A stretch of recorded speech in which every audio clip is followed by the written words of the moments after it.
যদি আমার বাবা সত্যি অন্যায় করে থাকে, যেন সত্য যাচাই বাছাই করে তারে শাস্তি দেয়। এই পাশে যাকে দেখতে পাচ্ছেন তিনি হচ্ছেন হিটু শেখের মেয়ে, আর তিনি তার পিতার ফাঁসি যাচ্ছেন। হিটু শেখ হচ্ছে যিনি আসিয়ার সাথে অপকর্ম করে আসিয়ার মেয়েটাকে মেরে ফেলছে, তার মেয়ে, অর্থাৎ সেই হিটু শেখের মেয়ে এখন নিজের বাবার ফাঁসি যাচ্ছে। বুঝে দেখেন আসলে এখন মানুষ কোন পর্যায়ে চলে গেছে, নিজের পিতার অপরাধ তো ক্ষমা করতে চায় না নিজের মেয়ে। এবং সেই হিটু শেখ এমন এক অপকর্ম করেছেন যে কারণে তার বংশের কোনো মানুষ এখন মুখ দেখাতে পারছে না। তার নিজের মেয়ে তার বাবার ফাঁসি চাইলেন হিটু শেখ। মাগুরার ঘটনা নিয়ে এ কেমন চাঞ্চল্যকর তথ্য বের হচ্ছে। আমার বর্তমানে আমার কেউ নাই, আমি একা এই যে রাস্তায় রাস্তায় ঘুরে বেড়াচ্ছি। কেউ সামনের পাতায় পানি, আপনারা পানি দিয়ে খাওয়াচ্ছে, না পানি না খাওয়াচ্ছে। দাদি আছে, দাদির কাছে দাদি শিকার গেছিল যে মা এরকম বাইরে যাচ্ছে পিছনতে। হামিদা ওনার আসলে মুখ মুছে নেয়, তারপর ক্যামেরার দিকে তাকিয়ে শক্ত হয়ে দাঁড়ায়। সাংবাদিক ভাইদের বলে, শোনেন আমার এবং আমার ছোট বোনের সাথে কি ঘটেছিল সেই রাতে। আসিয়ার মৃত্যুর সত্য ঘটনা উদ্ঘাটন হলো অবশেষে, কিন্তু কিভাবে আসিয়ার বড় বোন হামিদার সাথে ওই বাড়িতে প্রতিনিয়তই কি হতো যা জানলে যেন আপনার গায়ের লোম দাঁড়িয়ে যাবে। তাই পুরো ভিডিওটি দেখে আমাদের সঙ্গে থাকুন। আসসালামু আলাইকুম দর্শক, নতুন একটা নিউজে আপনাকে স্বাগতম। প্রিয় দর্শক, নিজ পিতার ফাঁসি চাইলেন মাগুরায় আলোচিত শিশু আসিয়াকে ধর্ষণকারী অন্যতম আসামি হিটু শেখের মেয়ে, ভিডিও ভাইরাল। এদিকে আসিয়া হত্যাকাণ্ডের ঘটনায় নতুন মোড়। আসিয়ার বড় বোনকেও প্রতি রাতে ধর্ষণ করা হতো বলে আসিয়ার মায়ের দেয়া বক্তব্য। ধর্ষণকাণ্ডে একের পর এক মর্নার ঘটনা ও প্রেক্ষাপট নিয়ে করা আমাদের আজকের ভিডিওটি খুবই গুরুত্বপূর্ণ। ভিডিওটি শুরু থেকে শেষ পর্যন্ত ধৈর্য সহকারে দেখে একটি লাইক দিয়ে সবাইকে শেয়ার করে দিন। আমাদের চ্যানেলে নতুন হলে চ্যানেলটি সাবস্ক্রাইব করে পাশে থাকা বেল আইকনে ক্লিক করে রাখুন। আমাদের ভিডিওটি আপনি বাংলাদেশের কোন জেলায় বসে দেখছেন বা শুনছেন সেটি অবশ্যই কমেন্ট বক্সে কমেন্ট করে জানিয়ে দিতে ভুলবেন না। আমার সঙ্গে আছেন হিটু শেখের একমাত্র মেয়ে। মানে আপনি এখন এই মুহূর্তে কি চান? আপনার পেছনে যে ঘর বাড়ি দেখছি সব পুরানো, লন্ড ভন্ড, কিচ্ছু নাই। আপনার দাদি গাছতলায় বসে আছে। আমি বলতে চাই, যদি আমার বাবা সত্যি অন্যায় করে থাকে, যেন সত্য যাচাই বাছাই করে তারে শাস্তি দেয়, যেন উল্টাপাল্টা কোনো তদন্ত দিয়ে তারে শাস্তি না দেয়, পুরো পরিবার শেষ না করে। আর আমার ভাইরা, আমার মা যদি কোনো অপরাধ না করে থাকে, নির্দোষ হয়ে থাকে, তাহলে তাদেরকে কেন খালাস করা হচ্ছে না? এবং আপনার আমার দাদি নিজের জায়গা, নিজের ঘর বাড়ি দোষ করেছে, যদি কেউ করে থাকে তার শাস্তি হবে। সেই কারণে আমাদের ঘর বাড়ি পুরাই দিছে। আমার দাদি এখন কোথায় খাবে? খাওয়ার জিনিসও তো ঘরে ছিল। আমার দাদি এখন গাছতলায়, এর বাড়ি ওর বাড়ি ঘুমিয়ে বেড়াচ্ছে, শুয়ে বেড়াচ্ছে, কেউ খাতির দিচ্ছে না। তো সে এখন কি খাবে, কোথায় যাবে? আপনার বাড়িতে কি কি ছিল? ঘরে তো আপনি দেখছেন সব তো লুটপাট হয়ে গেছে, অনেক কিছু পুড়ে গেছে, অনেক কিছু নিয়েও গেছে। আমি মোটর দেখছিলাম, পানির মোটর। জি, মোটর ছিল, কল ছিল, তিনটা রুমে 3টা চৌকি ছিল, বারান্দায় একটা চৌকি ছিল, ঘরে ফ্রিজ ছিল, বাক্স ছিল, শোকেস ছিল, আরো যাবতীয় থালাবাটি, হাঁড়িকুড়ি যা ছিল, কাপড় চোপড়ও ছিল। আমার দাদি শুধু তার একটা নিজের শাড়ি নিয়ে বের হয়েছে, তাছাড়া সবই ঘরে ছিল। মানে এক কাপড়ে আর একটা কাপড় নিয়ে বেরোতে পারছে? জি। আচ্ছা, তার তো অবস্থা খুবই খারাপ। আসলে বাড়িটা কে করছিল বা কে কিনছিল একটু বলতে পারেন? যখন বাবা জায়গা কেনে তখন তাদের একটা ছাপড়া ছিল, আমরা শুধু জায়গাটুকুই কিনেছি তাদের কাছ থেকে। তাদের ঘর বাড়ি যা ছিল তারা নিয়ে গেছে। আর আমার বাবা দাদি সবাই মিলে কষ্ট করে এই বাড়িটা করেছে।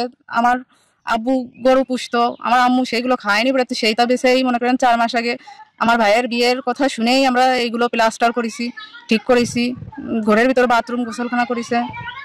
এখন মনে করেন আমাদের টাকা পয়সা বলতে কিচ্ছু নেই, একদম নিঃস্ব ফকিরের মতন করে দিছে।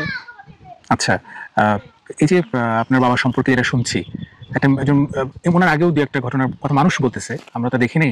আপনি তো জানেন, আপনার বাবাকে ভালো করে চেনেন, একটু বলবেন মানে তার কি আসলে কোনো সমস্যা ছিল? সমস্যা বলতে আমি জানা মতো শুধু একটা কথাই জানি, এই পাশের বাড়ি ওইখানে ছাগল আনতে যাচ্ছিল বলে সে গোসল করতেছিল, তখন যেতে যেয়ে চোখ চলে গেছে। এই কারণে আমি ছিলাম আমার শ্বশুর বাড়িতে, আমার বাবা ফোন দিছিল যে আমার নামে এরকম মিথ্যা কথা বলতেছে। আসলাম, আসার পরে তাদের কাছে যাই আমি শুনলাম। তো তারা সব কথা শোনার পরে তারা বলছিল যে তোমার বাবা মেরে ফেলবা, তেমন হুমকি দিছিল। তারপরে আমি বললাম যে সে যদি সত্যি কিছু না করে থাকে, স্বাভাবিক কিছু করা যায় না, তাই তারা জুতার বাড়ি দিছিল 2টা। আচ্ছা, আসিয়ার সঙ্গে যে ঘটনাটা, আসিয়া তো আপনি চেনেন? জি। আসিয়া আপনার ভাইয়ের শালী, আপনাদের বোনের মতোই, বা আপনার সন্তানের বয়সও তো মানে আসিয়ার সমান। আপনার কি সন্তান আছে? জি, 5 বছর বয়স। ছেলে না মেয়ে? ছেলে। আচ্ছা, আপনার 5 বছরের মেয়ে আছে, ছেলে আছে। আসিয়ার সঙ্গে যে ঘটনাটা নিশ্চয়ই অন্য কোথাও তো হয়নি, এই বাড়িতেই হয়েছে। জি। এটা মানে কিভাবে, মানে আপনি কি মনে করেন যে আপনার বাবা দোষী থাকলে একজনই হয়তো দোষ করছে, বাকিরা দোষ করে নাই, এরকম কিছু? জি, পরিবারের 4 জন লোকই কেউ কোনোদিন চাইবে না নিজের স্বামী যদি অন্যের সাথে কথা বলে, তাই নিজেদের সহ্য হয় না। তো সেইখানে কি আমার মা চাইবে যে আমার স্বামী এই অন্যায়টা করুক আর আমি তার সাহায্য করি? কি আমার ভাই চাইবে যে আমার বাবা এই কাজটা করুক আমরা তাকে সহযোগিতা করি? কখনোই চাইবে না। যদিও কেউ করে থাকে, সে যে কোনো একজন করেছে আর তার শাস্তি হওয়া উচিত, কিন্তু সঠিক তথ্য অনুযায়ী শাস্তি দেওয়া উচিত। হঠাৎ করে মিথ্যা তদন্ত কিংবা কেউ কিছু বলেছে সেই সব শুনেই যে তার শাস্তি দেওয়া হবে, এটাও ঠিক না। এখন তো আপনার প্রথম দাবি হচ্ছে দাদি যেন ভালো করে থাকতে পারে। জি জি, দাদির জন্য তো একটা জায়গা, দাদের যে ঘরটা ছিল, ঘরে তো কোনো অপরাধ করি নাই, দাদি যেই রুমে থাকতো সেই রুমটাও যদি রাখতো তাহলেও তো একটা কথা হতো যে তার জায়গায় তার ঘরটা রেখে দিছে। আপনি তো ছোটবেলা থেকে এখানে বড় হয়েছে, জি। এখানে স্মৃতি যখন এসে দেখলেন ভেঙে দিল সবকিছু, খারাপ তো লাগছেই। খারাপ তো লাগবেই, কারণ বাবা মা সবকিছু শখ করে ছেলে মেয়েদের জন্যই করে। কষ্ট তারা হাজার কষ্ট করলেও ছেলে মেয়েদের মুখের দিক তাকায় সেই কষ্টগুলো ভুলে যায়। আমার তো খারাপ লাগতেছে, কিন্তু আমি মেয়ে হয়ে কিছুই করতে পারতেছি না। সত্যি মিথ্যা যাচাই করতে পারতেছি না, কোনো যোগাযোগ করতে পারতেছি না, বাবা মার খোঁজ খবর নিতে পারতেছি না। আপনি কি গিয়েছিলেন কারাগারে বা যোগাযোগ করার চেষ্টা করছেন, দেখা করার চেষ্টা করছেন? দেখা করার চেষ্টা করছিলাম, মানে বাবা মায়ের কাপড় দিয়ে আসতে গেছিলাম একদিন, চেষ্টা করছিলাম কিন্তু আমার দেখা করতে দেয়নি। কাপড় চোপড় কি দিছিল? এটা তো আপনি জানেন না। কাপড় চোপড় মানে আমি পুলিশের হাতে দিয়েছিলাম, সে দিছে নাকি আমি এটা বলতে পারবো না। আচ্ছা, মানে গ্রেপ্তার হওয়ার পর থেকে বাবা মা ভাই কারোর সঙ্গে দেখা হয়নি আপনার? না না। আপনার দাদিকে দেখা করতে পারছে?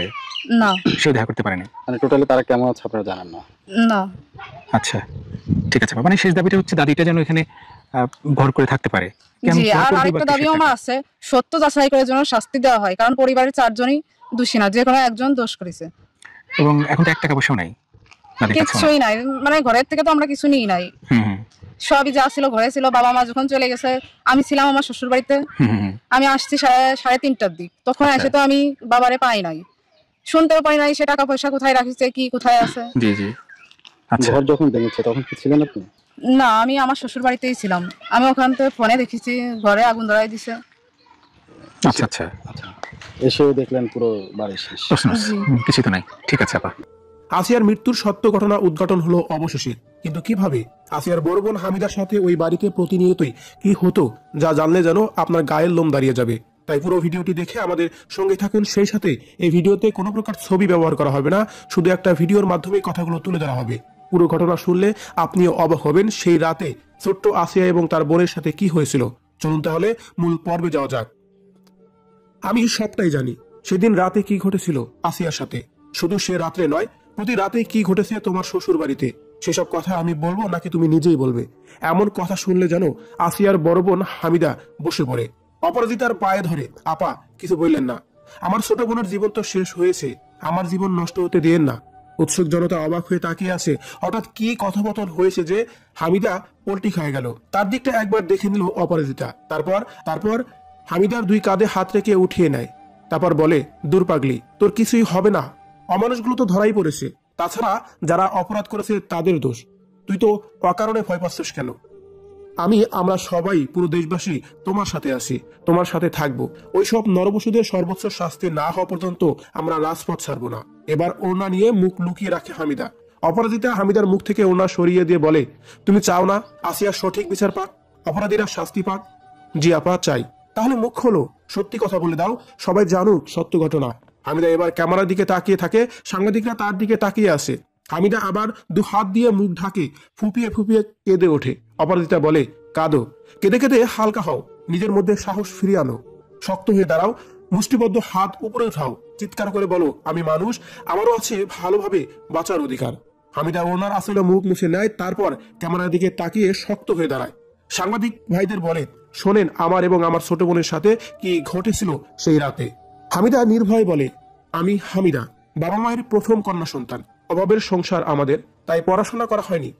একটি ভালো সম্বন্ধ আশায় অল্প বয়সে মা বাবা আমাকে বিয়ে দিয়ে দেয়। আমি প্রথমে বিয়ে করতে রাজি হইনি, সবাই আমাকে বোঝায় অভাবের সংসারে একজন খাওয়ার মানুষ কমলে ছোট ভাই বোনেরা ভালো খেতে পারবে, তাই আমিও রাজি হয়ে যাই। বিয়ের প্রথম দিন থেকে আমার শ্বশুরের কুনজর বুঝতে পারি আমি। রাতে বিছানায় স্বামী ব্যবহারের পর আমাকে পোশাক পরতে না দিয়ে রুমের বাহিরে যায়, তারপর অন্ধকারে আমার শরীরের উপর কারো উপস্থিতি আবারও বুঝতে পারছি। এটাও খেয়াল করি এখন যে এসেছে সে আমার স্বামী না, অন্য পুরুষ, কিন্তু কে তা বুঝতে পারি না। আমার ছোট্ট শরীর স্বামীকে সহ্য করাই অসম্ভব। তারপর আরেকজন, আমি ব্যথায় কুকড়ে উঠেছি, চিৎকার করার চেষ্টা করছি, কিন্তু আমার মুখ চেপে ধরে ফিসফিস করে আমাকে চুপ করতে বলে। মেরে ফেলার হুমকিও দেয়। আমি এবার কণ্ঠ চিনতে পারি, এই কণ্ঠ আমার শ্বশুরের কণ্ঠ। তারপর সে ছেড়ে চলে গেলে আবার আরেকজন আসে, একেও চিনতে পারি, সে হচ্ছে আমার দেবর। এবার আমার স্বামী ভিতরে আসে, তাকে বিষয়টি জানালে সে একেবারে রেগে যায়, বলে সে সারা ঘরে আর কেউই আসেনি। পরের দিন শাশুড়িকে জানালে আমার শাশুড়ি বলে আমি নাকি স্বপ্ন দেখেছি। এভাবেই প্রতি রাতে আমার স্বামী, শ্বশুর, দেবর আমাকে ব্যবহার করেছে। আমি স্বামীকে বললে মারধর করে, আর শাশুড়িকে বললে বলে ভূতের আসর আছে, ভূত প্রতি রাতে আসে আমার কাছে। তারপর বাড়িতে আসলে মাকে জানায় বিষয়টি, মা বিষয়টি বিশ্বাসই করেনি, ভেবেছে মেয়ের বয়স কম তাই স্বামীর কাছে যেতে চায় না, তাই সান্ত্বনা দেয় সময় হলে সব ঠিক হবে। আসিয়ার বড় বোন শাশুড়ি বাড়িতে যেতে চাচ্ছে না দেখে ছোট বোন আসিয়াকে সাথে পাঠায়। সে আবার বলে আসিয়াকে আমার শাশুড়ির সাথে রাখতে চায়, কিন্তু আমি দেইনি। আসিয়া পাশে থাকার অবস্থায় ওই ঘটনার আগের রাতে একইভাবে স্বামী দরজা খুলে বাথরুমে যায়, তারপর আমার শ্বশুর ঘরে আসে। স্বামীকে দেখাতে হবে এটা ভূত নাকি তার বাপ, এটা ভেবেই আমি আসিয়াকে পা দিয়ে ধাক্কা দেই। তারপর ধাক্কা দেওয়ার পর আসিয়া জেগে যায়। প্রথমে বুঝতে না পারলেও পরে বুঝতে পারে। সে বিছানা থেকে নেমে গিয়ে রুমের লাইট জ্বালিয়ে দেয়। তখনই আমার শ্বশুরকে উলঙ্গ অবস্থায় দেখতে পায়। আসিয়ার সাথে বলে, তাহলে আপনি এখানে কেন, আর এই ঘরে এই অবস্থায় কেন? তখন শ্বশুর ঘর থেকে বেরিয়ে যায়, আমার স্বামী ঘরে আসে। তখন আমাদের মাঝে ঝগড়াও হয়। আমার স্বামী আমাকে মারধর করে, আমাকে মারে আর নিষেধ করে এই কথা যেন কাউকে না বলে, কিন্তু আসিয়া বলে যে আব্বা মার কাছে সবকিছু বলে দেবে। এদিকে মারামারি শব্দ শুনতে পেয়ে লোকজন চলে আসে। তখন আসিয়াকে এক ঘরে আটকে রাখে, হাত পা মুখ বেঁধে, কাউকে বুঝতে দেয় না আসিয়ার কথা। আর আমার কথা বলে ভূতে ধরেছে, স্বামীকে সন্দেহ করে, লোকজন তাই বিশ্বাস করেছে। ততক্ষণে সকাল হয়ে গেছে। এদিকে হামিদার শ্বশুর বুঝতে পারে যে আসিয়া বাড়িতে ফিরে সব বলে দেবে, আসিয়াকে বলতে দেওয়া যাবে না, তাই তাকে আটকে রাখে আর রাতের অপেক্ষা করে। সন্ধ্যার পর লোকজন ঘুমিয়ে পড়লে গভীর রাতে আসিয়ার উপর অমানবিক নির্যাতন করে। আসিয়াকে কতটা নির্মম ভাবে ওইসব কাজ করা হয়েছে সেটার বর্ণনা কিন্তু ডাক্তার ইতিমধ্যে দিয়েছে। চিকিৎসকরা সে সময় বলেছিল আসিয়া যেহেতু বাচ্চা মানুষ, তার সেই রাস্তাটা খুবই ছোট, সেই জন্য ওর উপর নির্যাতনকারীরা কিছুটা ধারালো জিনিস ব্যবহার করেছে এবং কি এমন ভাবে ছিদ্র করেছে যা 5 সেমি গভীর হবে। তারপর তার গোপন জায়গায় একদম ভিতরের দিকে অনেকগুলো স্কেচ করা হয় এবং সেটা হয় এমন সূক্ষ্মভাবে অনেকটা সময় নিয়ে। এই কাজ করার সময় তার নাক মুখ চেপে ধরা হয়েছিল যাতে কোনো প্রকার চিৎকার না করতে পারে। তারপর মানুষ চলে আসার আওয়াজ পেয়ে আরেকজন গলা চেপে ধরেছিল মেরে ফেলার জন্যই, আর এই জন্যই অক্সিজেনের অভাবে জ্ঞান হারিয়ে যায় আসিয়ার। মুখ দিয়ে ফেনা বের হয়েছিল তখন। এই নির্মম বর্ণনা দিতে গিয়ে বারবার কণ্ঠস্বর কাঁপছিল ডাক্তারের। তিনি বলছিলেন এরকম কন্ডিশনে ভিকটিম স্পটেই মারা যাওয়ার কথা, এই মেয়ে যে কিভাবে বেঁচে আছে আমি তো অবাকই হচ্ছি। তাহলে এবার বুঝুন কতটা অমানবিক ভাবে নির্যাতন করা হয়েছিল বাচ্চা মেয়েটাকে। একে একে শ্বশুর, স্বামী, দেবর তিনজনই পালাক্রমে। আর এরপর জিজ্ঞেস করে কাউকে বলবি? আসিয়া ক্ষীণ কণ্ঠে বলে আপনারা খারাপ, আমি বলবোই। এবার সিদ্ধান্ত নেয় আসিয়াকে মেরে ফেলার। আসিয়া প্রাণপণে চেষ্টা করে আর বলে আপনারা খারাপ। আসিয়ার চিৎকার বন্ধ করার জন্য গলা চেপে ধরে আবারও। ওরা ভেবেছে আসিয়া মরেই গেছে। এবার তারা হামিদার নিকট আসে। প্রতি রাতের মতো তিনজনে হামিদারের সাথে একই কাজ করে। এবার তারা বলে তুই একথা কাউকে বললে তোর অবস্থা হবে তোর বোনের মতো। হামিদার সাক্ষাৎ মরণ দেখে ভয়ই কাঁপছে, আর লজ্জায় তার সাথে ঘটনা প্রকাশ করার ভয়ে সে উল্টাপাল্টা কথা বলতেছে। এভাবে তাকে ইস্কন দিচ্ছে তার দাদি। সত্য ঘটনা হচ্ছে এই, শুধু আসিয়ার সাথে ওই নির্মমতা হয়নি, এর সাথে ভয়ঙ্কর নির্যাতনের শিকার হয়েছে আসিয়ার বড় বোন। আসিয়া মরে যেয়ে হয়তোবা বেঁচে গেছে, কিন্তু আসিয়ার বড় বোন বেঁচেও মরার মতো বেঁচে আছে। আসিয়ার বড় বোনের সাথে প্রতিনিয়তই এমন হয়েছে বলে ধারণা করছে কিছু বুদ্ধিজীবী ব্যক্তিরা।